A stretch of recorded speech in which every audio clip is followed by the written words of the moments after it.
வாழ்க வையகம், வாழ்க வையகம், வாழ்க வளமுடன். குரு வாழ்க, குருவே துணை. ஆசான் அருள் தந்தை வேதாத்ரி மகரிஷி அவர்கள் நம்மோடு சுக்மமாக நிறைந்து இன்றைய சிந்தனையை வழிநடத்துவாராக. ஸ்கை நார்வே மற்றும் டென்மார்க் மனவளக்கலை மன்ற அறக்கட்டளை நிர்வாகிகள் அனைவருக்கும் வாழ்க வளமுடன். இந்த நிகழ்ச்சியை வழிநடத்தி கொண்டிருக்கும் பாகிரதி அம்மா அவர்களுக்கும், தவம் நடத்திய நகிலேஷ் ஐயா அவர்களுக்கும் நன்றிகள். வாழ்க வளமுடன். இன்றைய நிகழ்ச்சியில் கலந்து கொள்ள வந்திருக்கும் மெய்யுணர்வாளர்கள் அனைவரையும் வாழ்க வளமுடன் என்று வாழ்த்தி இன்றைய சிந்தனையை தூக்குகின்றேன். இன்றைக்கு நாம பாவம் புண்ணியம் பத்தி சிந்திக்க இருக்கின்றோம் அன்பர்களே. புண்ணியம் அப்படிங்கிறது செய்ய தகுந்த செயல், பாவம் என்பது செய்ய தகாத செயல். அன்றைய காலகட்டத்துல அறிவு தெளிவில்லாத மக்களுக்கு நல்லதை செய்ய வேண்டும், நல்வழிப்படுத்தணும் அப்படின்னு பெரியவங்க நினைச்சாங்க. அதனால நீ நல்லது செஞ்சு வந்தா இறந்த பிறகு உனக்கு சொர்க்கம் கிடைக்கும், மகிழ்ச்சியா இருக்கலாம், அங்க எல்லா இன்பங்களும் கிடைக்கும்னு ஆசை காட்டினாங்க. கெட்டது செஞ்சா நீ இறந்த பிறகு நரகத்தை தான் அடையணும், அங்க துன்பப்பட நேரும் அப்படின்னு தீய செயல்களை தவிர்ப்பதற்காக அச்சமூட்டினாங்க. இப்படி ஆசை காட்டியும் அச்சமூட்டியும் மனித குலத்தை சீர்திருத்த வேண்டும் என்று நினைச்சாங்க பெரியவங்க. அந்த பெரியவங்களோட கருணையினால கற்பனையான சொர்க்கம் நரகம் என்ற வார்த்தைகளை கொடுத்து மக்களை நல்வழிப்படுத்த முற்பட்டாங்க. தெய்வம் தனியா இருந்து கொண்டு மனிதனையும் பிரபஞ்சத்தையும் படைச்சது அப்படின்னு படைப்பு கருத்தையும் பரப்பி பாவம் புண்ணியம் நரகம் சொர்க்கம் கடவுள் வழிபாடு உயிர் வழிபாடு என்ற முறைகளை எல்லாம் வகுத்தாங்க. இந்த கற்பனையான ஆசையாலும் அச்சத்தாலும் அறிவறியாத மக்கள் அவங்க செயல்களை எல்லாம் ஒழுங்குபடுத்திக் கொள்ள முடிந்தது என்றாலும், உலகத்துல இன்னைக்கு விஞ்ஞான அறிவு மக்கள் கிட்ட ஓங்கிருச்சு. பக்தி நெறியில் உள்ள கற்பனைகள் எல்லாம் மக்கள் நம்ப மறுத்துட்டாங்க. பல நாடுகள் ஒன்றிணைந்த மக்கள் கூடுவதனால அந்த கற்பனை திரை கிழிஞ்சு போச்சு. உண்மை பொருள் உணரத்தக்க ஞான நெறியும் ரகசியமாக வைக்கப்பட்டு விட்டது. இப்பொழுது மக்களுக்கு பக்தி நெறியிலும் நம்பிக்கை இல்ல, ஞான நெறியும் மறைபொருளா இருக்குது. புலன் மயக்கத்துல வாழ்றதுனால, உணர்ச்சி வசப்பட்டு வாழ்வதனால துன்ப வாழ்வுதான் பெருகி போச்சு. இந்த நிலை மாறணும். தனி மனிதன் நல்லதை செஞ்சு பதிவுகளை எல்லாம் போக்கிக் கொண்டு இறைநிலையோடு ஒன்றி இறைவனாக மாறணும். அதற்கு அருள் தந்தை அவங்க நமக்கு மனவளக்கலை பயிற்சிகள் மூலம் பாவ பதிவுகளை போக்கிக் கொண்டு எப்படி வாழ்வது, புண்ணிய பதிவுகளை எப்படி சேர்த்துக் கொள்வது அப்படின்னு அருமையா சொல்லியிருக்காங்க. இப்போ பாவ புண்ணியம் பத்தி ஒரு பொதுவான கதையை பார்க்கலாம். ஒரு ஊர்ல 10 விவசாயிகள் இருந்தாங்க. ஒரு நாள் அவங்க நிலத்துல உழவு வேலை செஞ்சுக்கிட்டு இருந்தாங்க. அப்போ வானம் இருட்டிக்கிட்டு வந்தது. பயங்கர இடி மின்னலோட இடிச்சது. பயந்து போன அவங்க ஓடி போய் பக்கத்துல இருந்த பாழடைஞ்ச மண்டபத்துல ஒளிஞ்சுக்கிட்டாங்க. ரொம்ப நேரம் ஆகியும் மின்னல் மின்னுவதும் இடி நிற்பதும் நிற்கவே இல்ல. பயத்தால நடுங்கிக்கிட்டே இருந்த விவசாயில ஒருத்தன் சொன்னானாம், நம்ம கிட்ட ஒரு மகா பாவி இருக்கிறான், அவனை குறி வச்சுதான் கடவுள் இடியையும் மின்னலையும் ஏவி இருக்கிறாரு. அந்த பாவிய வெளியே அனுப்பிட்டா மத்தவங்க பிழைச்சு கொள்ளலாம் அப்படின்னு சொன்னானாம். மத்த விவசாயிகளும் இவன் சொன்னதை அப்படியே ஏத்துக்கிட்டாங்களாம். அப்புறம் இந்த எத்தனை பேருக்குள்ள அந்த பாவியை எப்படி அடையாளம் கண்டு கொள்வதுன்னு ஒரு விவாதம் நடந்தது அவங்க கிட்ட. அப்ப அந்த விவாதத்தோட முடிவுல தீர்ப்ப கடவுள்கிட்டயே விட்டுறலான்னு முடிவு பண்ணாங்க. அதன்படி ஒவ்வொருத்தரும் அவங்க தலையில கட்டியிருந்த தலைப்பாகைய கையில பிடிச்சுக்கிட்டு மலையில நீட்டுறதுன்னு முடிவு பண்ணாங்க. எல்லாரும் அவங்க தலைப்பாகைய மலையில் நீட்டினாங்க. பயங்கரமான இடி முழக்கத்துடன் ஒரு மின்னல் மின்னுச்சாம். அதுல விவசாயி ஒருத்தரோட தலைப்பாகை மட்டும் எரிஞ்சு சாம்பல் ஆயிருச்சாம். அப்புறம் மத்த அந்த 9 விவசாயிகளும் அவன பார்த்து, "இவன் தான் பாவி. முதல்ல இவன் கழுத்த பிடிச்சு வெளிய தள்ளுங்கன்னு" கத்திக்கிட்டே அவன் மேல பாஞ்சுட்டாங்களாம். அந்த விவசாயி கெஞ்சி கதறி, "நான் ஒரு அப்பாவிங்கன்னு" மன்றாடுனானாம். மத்தவங்க யாரும் அவன் சொல்றத காதுல போட்டுக்கவே இல்ல.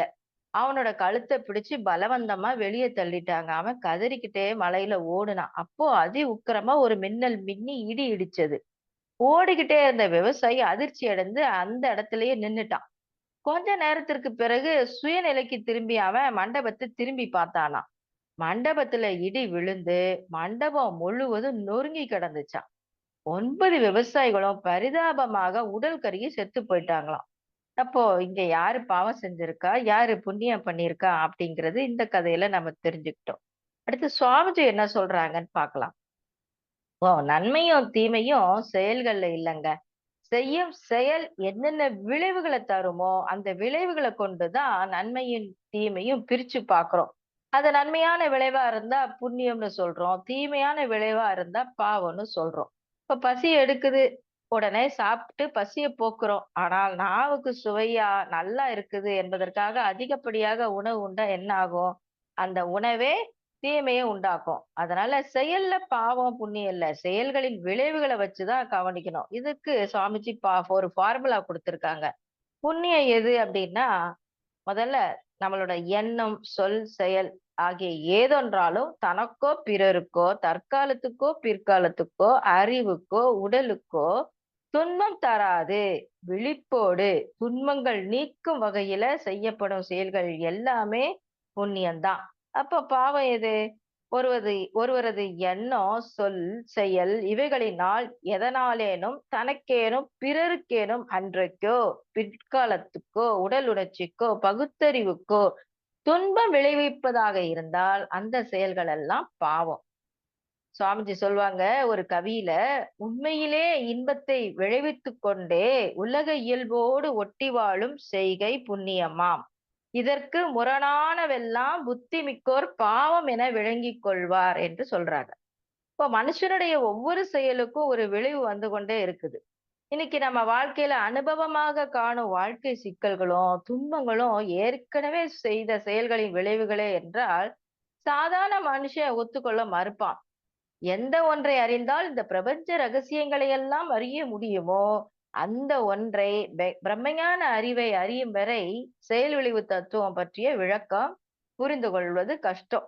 அப்போ இத சாதாரண மக்கள் எப்படி விளங்கிக் கொள்வது அப்படின்னு சுவாமிஜி கிட்ட அன்னைக்கு பேராசிரியர்கள் ஒரு சிலர் கேட்டிருக்காங்க. அதுக்கு சுவாமிஜி ஒரு உதாரணத்தோடு பதில் சொன்னாங்களாம். அது என்ன அப்படின்னா, சினவயப்பட்ட ஒருத்தன் அவனோட மனைவிய காலால ஓங்கி உதைச்சு விடுறான்னு வச்சுக்கொள்ளுங்க. உதைப்பட்ட அவள் வலியால் துடிக்கிறா. அந்த வலிய, துன்பத்த உணர்வது அந்த உயிரில் விளங்குகின்ற இறைவனே தான். "என்னை உதைத்த உன் காலில் கருநாகம் தீண்டட்டும்" என்று அந்த உயிரின் துன்ப அலை, சாப அலையாக அவள் கருமையத்திலிருந்து ஒலிக்குது. அப்ப இந்த துன்ப அலை சாப அலையாக மாறி வான்காந்தம் மூலம் உதைத்தவன் கருமையத்துல வினைப்பதிவாக பதியுது. தாபம் கொடுத்தவங்க கருமையத்திலயும் மீண்டும் பிரதிபலிக்குது. அத்தோடு ஒரு கருநாகத்தின் கருமையத்திலும் பதிவாகுதுங்க. இப்ப வினை விளைவாகும் காலம், இடம் கனிஞ்சது. அன்னைக்கு உதைத்தவன் ஒரு நாள் இருட்டுல நடந்து போறான். அவன் கால் வச்ச இடத்துல அந்த பதிவை பெற்ற கருநாகம், அது தன் வினையை முடிக்க அவன் கால்ல கடிக்குது. அவன் வலியால அலறி துடிக்கிறான். மனுஷன் எப்பொழுதும் எல்லாருக்கும் கெட்டவனாக இருக்கிறது இல்லையே! அதே மனிதன் ஒரு காலத்துல செய்த நன்மையால பயனடைந்த ஒருத்தரு, அவன பார்த்து, "நீ மகராசனா இருக்கணும். உனக்கு வாழ்க்கையில ஒரு குறையும் வரக்கூடாது" அப்படின்னு வாழ்த்துனாராம். அப்ப அந்த வாழ்த்துதலை பெற்ற பதிவும் அந்த மனிதன் கருமையத்துல இருக்குது. எப்படி கருநாகத்துக்கு அந்த சாப அலை பதிவானதோ, அதே மாதிரி இவருக்கு எந்த குறையும் வரக்கூடாது. வந்தால் தீர்க்க வேண்டும் அப்படிங்கிற பதிவும் இருக்கு. அப்ப அந்த பதிவு அழுத்த பதிவாயி, அந்த சமயம் ஒரு பச்சிலை மருத்துவர் அந்த வழியாக வந்து கொண்டிருந்தாராம். பாம்பு கடி பட்டவருக்கு உடனே வைத்தியம் செஞ்சு அவர குணப்படுத்துறார். இறைவனே மனிதனாக வந்துள்ளான் என்பத இங்குதான் மனிதன் உணர்ந்து கொள்றான். கடவுள் மாதிரி வந்து காப்பாத்திட்டீங்க அப்படின்னு வாய் விட்டு சொல்றான். இப்படி தீமையான செயலின் விளைவு துன்பமாக வந்து பாவத்தை தந்தது. மற்றொரு நன்மையான செயலோட விளைவு அந்த துன்பத்தை தொடச்சு புண்ணியத்தை தந்தது. இப்படி வாழ்க்கை முழுவதும் செயலின் விளைவுகள் பின்னி பிணைஞ்சு இன்ப துன்பங்கள் விளைந்து கொண்டே இருக்குதுங்க. இப்போ மனித பிறவி மகத்தானது என்றாலும் அந்த பிறவிய உணரும் போதுதான் இறைநிலையிலே இருந்து தொடர்ச்சியாக வந்த மனுஷன் அவனுடைய தொடராக இறைவனேதான் மனிதனாக வந்து இருக்கிறான் என்பது இன்னைக்கு வேதங்கள் சொல்லுது. பெரியவங்க எல்லாம் எடுத்து சொல்றாங்க. நமக்கு நல்லா தெரியும். மனுஷன் ஏன் பாவம் செய்றான் என்ற ஒரு சந்தேகம் எல்லாருக்கும் இருக்கு. இறைவனே மனிதனாக வந்திருக்கிறான் என்பது கொஞ்சம் கூட சந்தேகம் இல்ல. தத்துவ ஞானத்திலும் சரி, விஞ்ஞானமானாலும் சரி, அந்த இறைநிலையில் இருந்து வந்த தொடரில் இருந்து தான் மனுஷனா வந்திருக்கிறான் என்றாலும், அவ்வளவு தூய்மையான இறைநிலையிலிருந்து வந்த மனிதன் ஏன் பாவம் செய்கிறான் என்பத பார்ப்போம். இப்போ கடல்ல இருந்து நீர் சூரிய வெப்பத்துல ஆவியாகி பிறகு மழையா பொழியுது என்பது எல்லாருக்கும் தெரியும். அந்த மழை தண்ணி இருக்குதே, அது தூய்மையான தண்ணி தான். அத கற்பனையாக கூட அதுல களங்கத்தை ஏற்படுத்திக் கொள்ள முடியாது. அவ்வளவு தூய்மையான தண்ணி கீழ விழுந்து பூமியில ஓடும்போது, அந்த நிலத்தின் வளத்துக்கேற்ப, நிலத்தின் தூய்மைக்கேற்ப அந்த தண்ணியும் வளம் பெறுதுங்க. அல்லது களங்கமாகுது. இது எல்லாருக்கும் தெரியும். அதப்போல தான் அந்த சுத்தமான தண்ணிய நாம எல்லாரும் குடிக்கிறோம். எல்லா ஜீவன்களும் குடிக்குது. என்ன ஆகுது? வெளிய போகும்போது கழிவு பொருளா வெளியேறுது. அது மீண்டும் கடல்ல போய் சேருது. திரும்பவும் ஆவியாகி மழையா பொழியுது. இப்படியே தொடர்ந்து வந்து கொண்டே இருக்குது. இப்ப களங்கம் இல்லாத அந்த தண்ணி மனித உடம்புல சேரும்போது கழிவு பொருளாக மாறுது. பூமியில ஓடும்போது அங்கங்க உள்ள சூழ்நிலைக்கு தகுந்தபடி சாக்கடையில விழுது. குளம், குட்டை, ஏரி, அருவி இப்படி எல்லாம் நீர் எங்கெங்க தேங்குதோ, அதுக்கு தகுந்தபடி பேர் வைக்கிறோம். அதப்போல இறைநிலையானது நேரடியாக மனிதனாக வந்துவிடவில்ல. இறைநிலையில இருந்து அது தன்னிருக்க சூழ்ந்தெழுத்தும் ஆற்றல்னால அணுவாக உற்பத்தியாகி, அணுக்கள் எல்லாம் கூடி பஞ்சபூதங்களாகி, பஞ்சபூத கலவையினால அண்டங்கள் பலவாகி, அதுல ஒண்ணுதான் இந்த உலகம். இந்த பூமியில முதல்ல உருவானது தாவரங்கள் தான். ஓரறிவு, உயிர், தொடு உணர்வு மாத்திரம் தான் அதுக்கு இருக்கு. இப்ப அதிலிருந்து 2வது அறிவு புழு, அதுக்கப்புறம் 3வது அறிவு, 4வது அறிவு, 5வது அறிவு, விலங்குகள், கடைசியில பரிணாமத்துல 6வது அறிவு கொண்ட மனிதன் வரையும் வந்திருக்கிறான். இப்ப மனுஷனா வந்த பிறகு கூட மனுஷன் மனுஷனா வாழ்றதுக்கு இன்னும் காலம் முழுமையாக மாறல. மனித வளம் கூட வரல. ஏன் அப்படின்னு கேட்டா, மனுஷன் எங்கிருந்து எப்படி வந்தான் என்பதை நம்ம சிந்திச்சு பார்க்கலாம். ஓரறிவிலிருந்து 2 அறிவுக்கு வந்து, 2 அறிவிலிருந்து 3 அறிவு, 4 அறிவு, 5 அறிவுக்கு வந்து, வித்து எடுத்து தான் மனுஷனா வந்திருக்கிறான். அப்போ இந்த 2 அறிவு புழுவிலிருந்து 5 அறிவு விலங்கின வரையில எப்படி வாழுது என்பத கொஞ்சம் யோசிச்சு பார்க்கலாம். மற்றொரு உயிர வருத்துறது, அத கொலை செய்றது, அதனுடைய உடலை பறிக்கிறது, தின்பது, அதனுடைய வாழும் சுதந்திரத்த அழிப்பது ஆக 4 வகையான குற்றங்கள செய்து தான் எந்த ஜீவனும் விலங்கினம் முதல் பூச்சி எதுவாக இருந்தாலும் சரி, வாழ வேண்டியதா இருக்குது. அப்போ எந்த செயல் செய்தாலும் இந்த உடம்புல உள்ள அமைப்பு, அதாவது கருமையத்துல அதெல்லாம் சுருங்கி பதிவாகி இருக்குங்க. அப்ப அந்த பதிவு நல்லது செஞ்சாலும் சரி, தீயது செஞ்சாலும் சரி, ஆனா, இந்த உள்ளத்த வருத்துறது, கொலை செய்வது, பொருள் பறிப்பது, அதனுடைய வாழும் சுதந்திரத்த அளிப்பது ஆக 4 குற்றம் தான் மனித மனதுக்கு மனித வாழ்க்கைய வச்சு பார்க்கும்போது, அது பாவம் தான். இருந்தாலும், அவையெல்லாம் அந்த விலங்குகளுக்கு பாவம் என்று மனுஷன் சொல்ல முடியாதுங்க.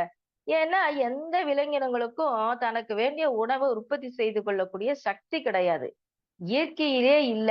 அப்போ அதனால அது இன்னொரு ஜீவன வதைத்து தான் உண்ண வேண்டும். அது இயற்கையிலே உள்ள ஏற்பாடு. அதனால அங்க போய் அது தப்பு, அது பாவம் செய்யுது அப்படின்னு நம்ம சொல்ல முடியாது. ஆனா தொடர்ந்து வந்த பதிவுபடி பார்த்தீங்கன்னா, பரிணாமத்துல அந்த கருமையத்துல எந்த ஜீவனாக இருந்தாலும் செய்யக்கூடிய செயல்கள் எல்லாம் அது அலை வடிவத்துல சுருங்கி, பதிவாகி இன்னும் தொடர்ந்து வரக்கூடிய பரிணாமத்துல அது வந்துகிட்டே இருக்கும். ஜெராக்ஸ் காப்பி மாதிரி. அப்போ எல்லா விலங்கினங்களும் செய்த துன்பங்கள் அல்லது குற்றங்கள் எல்லாமே மனிதன் வரையில வந்தாச்சு. மனிதன் வாழ பிறந்த பிறகு மனிதனாகவே வாழுகிறானா என்று பார்த்தா அது முடியல. காட்டுல, குகையில அப்படி வாழ்ந்தபோது விலங்கினங்கள் எப்படி வாழ்ந்ததோ அப்படிதான் மனுஷனும் வாழ்ந்தான். அது தொடர்ந்து செயல் செஞ்சு வந்ததுனால அந்த பாவப்பதிவுகள் எல்லாம் மனிதன் கிட்ட தொடர்ந்து வந்து கொண்டே இருக்குது. இப்பவும் பார்க்கிறோம். இப்ப இந்த 4 குற்றங்கள் தான் 4 வித பாவங்கள் பாவங்கள் பதிவாகி உலகம் முழுவதும் நிறைஞ்சிருக்கு. அதாவது இந்த 4 வித குற்றங்கள் தான் பிறர் உள்ள வருத்துதல், பிறரை கொலை செய்வது, பொருளை பறிக்கிறது, உடலை பறிக்கிறது, வாழும் சுதந்திரத்தை அழிக்கிறது. இந்த 4 குற்றங்கள் இல்லாம எந்த ஜீவனும் வாழல. அவைகள் எல்லாம் பதிவாகி மனிதன் வரைக்கும் வந்தாச்சு. அப்போ மனிதன் கிட்ட இந்த 4 குற்றங்களும் பரம்பரை பதிவாகி இருப்பு இருக்கு. கருமைய பதிவாக இருக்கு. ஆகவே மனிதன் இதனை உணர்ந்து, நான் மனுஷனா இருக்கிறேன். எனக்கு உணவு உற்பத்தி செய்ய தெரியும். அதனால எந்த ஜீவனையும் நான் வதைக்கக் கூடாது என்று தெரிந்து, அதிலிருந்து வாழ்க்கைய மாற்றிக் கொண்டவங்கள மகான்கள்னு சொல்றோம். ஆண் என்று சொன்னால் மனிதன். மகான் என்று சொன்னால் பெரிய மனிதன், உயர்ந்த மனிதன்னு அர்த்தம். இப்ப அந்த முறையில மகான்கள் எல்லாம் அவங்க பெற்ற அனுபவத்த மத்தவங்களுக்கு சொல்லி, வாழ்க்கையில கொஞ்சம் கொஞ்சமா அந்த விலங்கின செயல்ல இருந்து மனிதனா மாறுவதற்கு பலவிதமான பயிற்சிகள கொடுத்தாங்க. அந்த பயிற்சிகள்ல ஒண்ணுதான் இப்போ பாவப்பதிவுகளும், போக்கும் வழிகளும் அப்படின்னு மகரிஷி குடுத்திருக்காங்க. அந்த பதிவுகள்ல இருந்து மனிதன் விலகவில்லை என்று சொன்னால், திரும்ப திரும்ப அதே செயல்கள செஞ்சு, அதன் காரணமாக துன்பங்களை அனுபவிக்க வேண்டியதுதான். அதனால இந்த பாவ பதிவுகளை எல்லாம் ஒவ்வொருவரும் தன்னோட கருமையத்துல இருக்கக்கூடிய பதிவுகள் என்னென்ன என்பதை பார்த்து அதை போக்கிக் கொள்ளணும். அப்ப இந்த கருமையத்துல இருக்கக்கூடிய பதிவுகளை எப்படி கண்டுபிடிக்கிறது? ரொம்ப சிம்பிள். உடம்புல நோய், உள்ளத்துல களங்கம் அல்லது அமைதியின்மை. இந்த 2யும் கொண்டு தான் தெரிந்து கொள்ளலாம். ஆனா இன்னென்ன வகையில நான் குற்றம் செய்திருக்கிறேன். அந்த குற்றப்பதிவு எனக்குள்ள இருக்குது. இத போக்கிக் கொள்ளணும். அப்படின்னு நமது எண்ணமே அதற்கு சாட்சி. செயல்களே அதற்கு சாட்சி. ஆகவே எண்ணம், செயல் இவற்றை ஆராய்ந்து மாற்றிக்கொள்ளக்கூடிய போதுதான் மனிதன் தூய்மையாகி விடுறான். கருமையமும் தூய்மையாகுது. அதிலிருந்து உற்பத்தியாகக்கூடிய குழந்தைகளும் தூய்மையானவர்களாக மாறிவிடுவார்கள். அதன் பிறகுதான் மனிதன் மனிதனா இருக்கிறான். அதுவரைக்கும் விலங்கின பதிவுகள் வரையே மனிதன் வாழ்றான். அப்போ இந்த விலங்கின பதிவுகள் வரையே வாழ்கின்ற போது, விலங்கினத்தைப் போல பாவ செயல்கள் செய்து தான் வாழ வேண்டியதா இருக்குது. இப்போ அதனால அந்த பாவ பதிவுகள கண்டுபிடிச்சு அதை போக்குறது எப்படி? அப்படிங்கிறத நாம சிந்திப்போம். பாவம் என்ன? அப்படிங்கிறது தெரிஞ்சு போச்சு. அது எப்படி பதிவாகுதுங்கிறதும் தெரிஞ்சு போச்சு. இப்போ போக்கிக் கொள்றத பத்தி பார்ப்போம். இப்ப எந்த செயல் செஞ்சாலும் அந்த செயல் அல்லது எண்ணம் இவைகள் எல்லாம் அலை வடிவத்துல, கருமையத்துல சுருக்கி இருப்பு வச்சு காத்துக் கொண்டு இருக்கிறது இறையாற்றல். ஆகையினால நாம என்ன செயல் செஞ்சாலும் இறைநிலைக்கு தெரியாம செய்ய முடியாது. மனம் என்பது இறைநிலையை அடித்தளமாக கொண்டு அதன் அலையே மனித மனமாக இருப்பதனால மனிதன் அலை வடிவத்தில் செய்யக்கூடிய செயல்கள் எல்லாமே நிலையில் உள்ள இறைநிலையில பதிவாகித்தான் இருக்கும். ஆனாலும் ஒன்று கூட விட்டு போகல. இத நம்ம தெரிஞ்சு கொண்டோம். முதல்ல இனிமே நான் தவறுகள் செய்யாம இருக்கணும், பாவம் செய்யாம இருக்கணும்னு ஒரு முடிவு எடுக்கணும். அதன் பிறகு முன்னம் செய்த பாவங்களுக்கெல்லாம் மேல் பதிவு போட்டு அதையும் தூய்மை செய்து கொள்ளணும். இதற்கு 3 வழிகள் இருக்கு. மகரிஷி சொல்றாங்க. 1 பிராயச்சித்தம். 2வது மேல்பதிவு. 3வது அடியோடு அழித்தல். இந்த 3 வழிகள்லயும் நாம தெரிந்து கொள்ள வேண்டியதுதான். ஒவ்வொன்னையும் பின்பற்றி மனிதன் வாழ வேண்டும். இப்ப பிராயச்சித்தம் என்பது என்ன அப்படின்னா, ஒரு செயல் செஞ்சா அது பதிவாகிறது என்பது நமக்கு நல்லா தெரியும். அந்த பதிவு மீண்டும் திரும்பி பிரதிபலிக்காதபடி நாம் மாற்றிக்கொள்ளணும். எந்த மாதிரியான செயல் செய்றோமோ, அந்த மாதிரியான செயல் மூலமாகவே அந்த தவறு பதிவாகாமல் அப்பொழுதே திருத்திக் கொள்ள வேண்டும். உதாரணமா, இப்போ ஒரு குடும்பத்துல ஒரு பையன் அம்மாவ கோவத்துல திட்டிட்டான்னு வச்சுக்கோங்க. அம்மா வருத்தப்படுறாங்க. இவனுக்கும் வருத்தமா தான் இருக்கு. ஆனா கொஞ்சம் தூரம் போய் வந்து உணர்ந்துட்டான். அத ம அதன் பிறகு அம்மா கிட்ட வந்து மன்னிப்பு கேட்க வரான். அம்மாவ இப்படியெல்லாம் திட்டியிருக்க கூடாது. நான் அம்மாவ வருத்தப்படுத்திட்டேன். இந்த வருத்தத்த போக்கணும்னு வரான். அம்மாட்ட வந்து கால்ல விழுறான். அம்மா என்ன மன்னிச்சிடுங்கன்னு. நான் தெரியாத்தனமா உங்கள மன வருத்தம் செய்துட்டேன். மன்னிச்சுக்கோங்க அப்படின்னு சொல்றான். அப்போ என்ன ஆகுது? அப்பதான் அந்த அம்மாவுக்கு வருத்தம் போகுது. என் வயிற்றுல பிறந்த பிள்ளையே என்ன திட்டிட்டானேன்னு நான் வருத்தப்பட்டுகிட்டு இருந்தேன். இப்போ அந்த வருத்தத்துல உண்டான பதிவுகள் எல்லாம் இந்த பையன் மன்னிப்பு கேட்ட உடனே போயிடுச்சு. அப்பா நீ உணர்ந்துட்டியே! இது அப்பா நீ இதுவரைக்கும் செய்தத உணர்ந்து என்கிட்ட மன்னிப்பு கேட்டுட்ட. நானும் உன்ன மன்னிச்சுட்டேன். போப்பா நல்ல மாதிரியாக இரு. இனிமே தவறு செய்யாத அப்படின்னு அம்மாவும் சொல்றாங்க. இதுதான் பிராயச்சித்தம். அடுத்து மேல் பதிவு அல்லது உணர்ந்து திருந்தி அளித்தல் அப்படிங்கிறது என்னன்னு பார்ப்போம். சில தவறான செயல்கள செய்து விட்டதுனால, அதன் விளைவா சில நோய்கள் உடம்புல தோன்றி இருக்கும். அப்படின்னு வச்சுக்குவோம். அதற்கு பத்தியத்தோடு மருந்து சாப்பிட்டோ, அல்லது முறையான உடற்பயிற்சி செய்தோ, அதன் மூலம் அந்த நோய நீக்கி நலம் பெறுதல் தான் உணர்ந்து திருந்தி பழிச்செயலை அளித்தல் அப்படிங்கிறது. இதே போன்று நம்ம நினைவலைகளாக பதிவு பெற்ற பழிச்செயல் பதிவுகள உணர்ந்து, திருந்தி மாற்று எண்ணங்கள பதிவு செஞ்சு, செயல் திருத்தம் பெற்று வாழ்வதன் மூலம் அந்த பழிச்செயல்கள் சிலவற்ற போக்கிக் கொள்ளலாம். இப்ப பதிவுகள்ல பேராசை, அத நம்ம நிறைமனமாக்கணும். சினத்த பொறுமையாக கடைபிடிக்கணும். கடும்பற்ற ஈகையாக்கணும். முறையற்ற பால் கவர்ச்சிய கற்பு நெறியாக மாற்றிக் கொள்ளணும். உயர்வு தாழ்வு மனப்பான்மைய நேர்நிறை உணர்வாக நாம மாற்றிக்கொள்ளணும். வஞ்சத்தை மன்னிப்பாக்கணும். இப்படி 6 தீய குணங்கள 6 நல்ல குணங்களாக மாற்றிக் கொள்வதன் மூலம், பழிச்செயல்கள் பதிவ நாம மாற்றிக்கொள்ள முடியும். இப்ப அறுகுண சீரமைப்பு பயிற்சி மூலம் நம்ம ஒழுங்குபடுத்திக் கொள்றோம். இவையெல்லாம் உணர்ந்து திருத்தி செயல்படுறது. பழிச்செயல் பதிவளித்தல் என்பது. இப்ப இதுல ரொம்ப ஜாக்கிரதையா இருக்கணும். தொடர்ந்து பயிற்சி செய்யணும். மீண்டும் அதிலிருந்து தவறி விடாம பார்த்துக் கொள்ளணும். இப்ப உதாரணமாக ஒருத்தன் போதைப் பொருள், ஆல்கஹால் இதெல்லாம் சாப்பிடுறான். அப்போ அதோட விளைவு குடல் எல்லாம் வெந்து போச்சு. இருதயம் கெட்டுப் போச்சு. டாக்டர் பார்க்கிறாரு. "அப்பா, இனிமே நீ இந்த ஆல்கஹால் சாப்பிட்டா உடம்புக்கு ஆகாது. கட்டாயம் நீ செத்துப் போவ. அதனால நீ நிறுத்திடணும்னு" சொல்றாரு. ஐயோ! என்னால முடியாது. நானும் ட்ரை பண்றேன். ஆனாலும் முடியல. நான் என்ன செய்யறது? அப்படிங்கிறான். நீ போய் ஒரு நல்ல சைக்கியாட்ரிஸ்ட் டாக்டர போய் பாரு.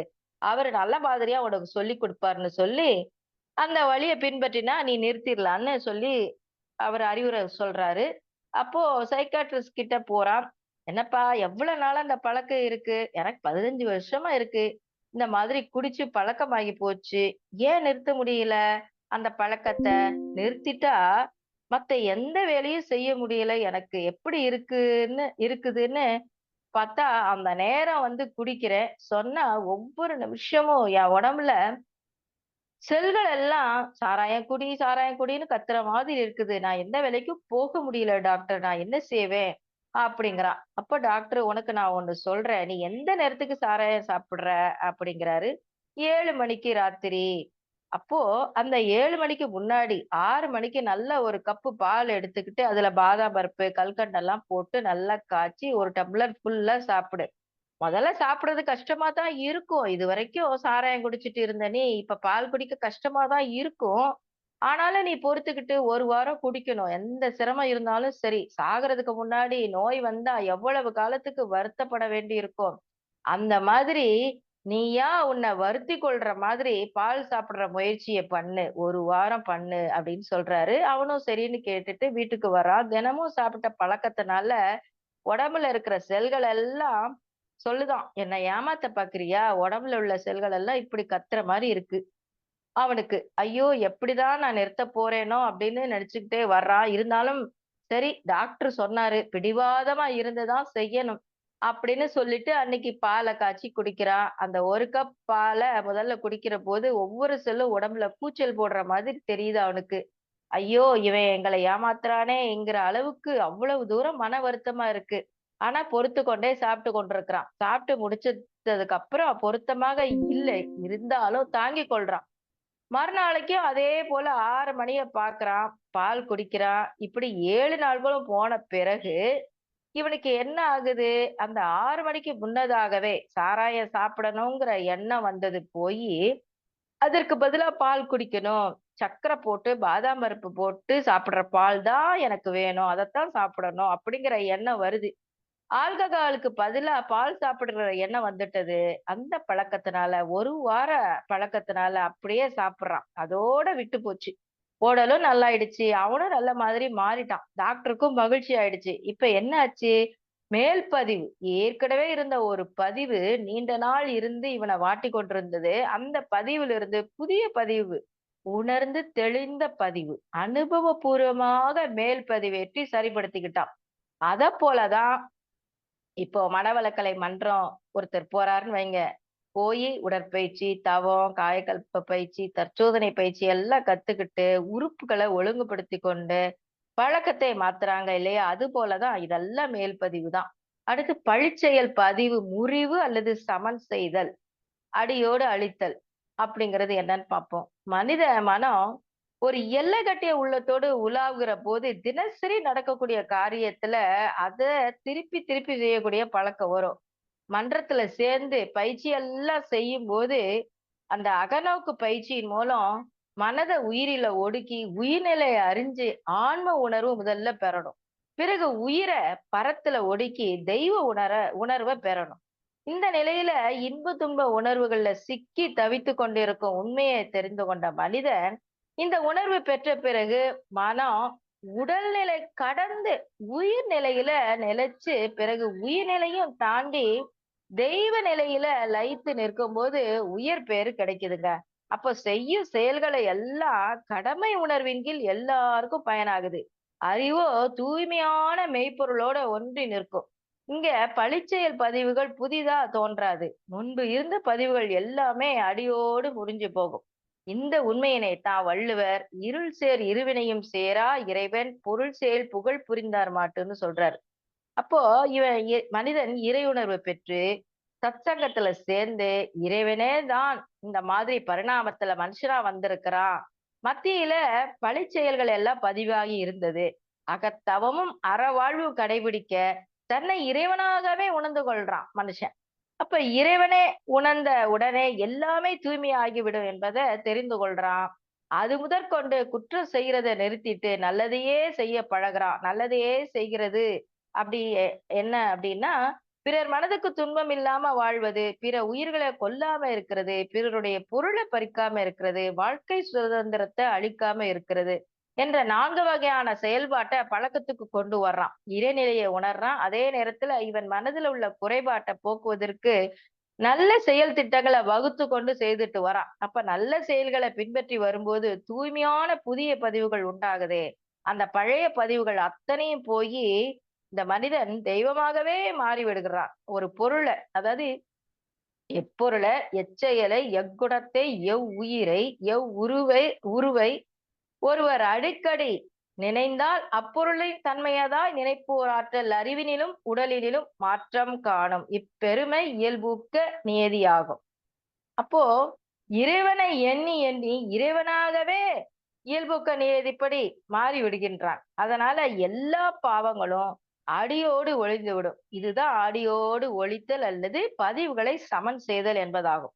அப்போ இந்த 3 முறைகளை தெரிந்து நான் பின்பற்ற வேண்டும். பின்பற்றும்போது ஒவ்வொருவரும் இந்த பதிவுகளிலிருந்து அதாவது முதல்ல விலங்கின பதிவிலிருந்து நீங்கி விடுகின்ற போது மனிதனாகிறான். மனிதனான பிறகு இறைநிலை உணர்வு பெற்ற இறைவனாகிறான். அப்போ அந்த இடத்துல தான் மனித அறிவு முற்று பெறுது. இதத்தான் முக்தி என்றும், மோட்சம் என்று சொல்லுவாங்க. அப்ப இந்த பெருமை எல்லோருக்கும் கிடைக்க தகுதி இருக்கு. அப்ப அந்த தகுதியை அடைவதற்கு சிறு முயற்சி எடுத்தாலும் போதும். அந்த முயற்சி என்ன? சுவாமிஜி சொல்லக்கூடிய இருண்டொழுக்க பண்பாடு. அப்போ நான் எனது வாழ்நாள்ல யாருடைய உடலுக்கும், மனதுக்கும் துன்பம் தரமாட்டேன். துன்பப்படும் உயிர்களுக்கு என்னால் முடிந்த உதவிகளை செய்வேன். அப்ப இந்த இரண்டொழுக்க பண்பாடு ஒன்றை பின்பற்றினாலே, பாவங்களை செய்யாம, புண்ணியங்களை செய்து, பிறவி பெருங்கடலை கடந்து விடலாம் என்று கூறி வாய்ப்பளித்த அன்புள்ளங்கள் அனைவரையும் வாழ்க வளமுடன் என்று வாழ்த்தி, இத்துடன் இந்த சிந்தனையை நிறைவு செய்கின்றேன். நன்றி. வாழ்க வளமுடன்.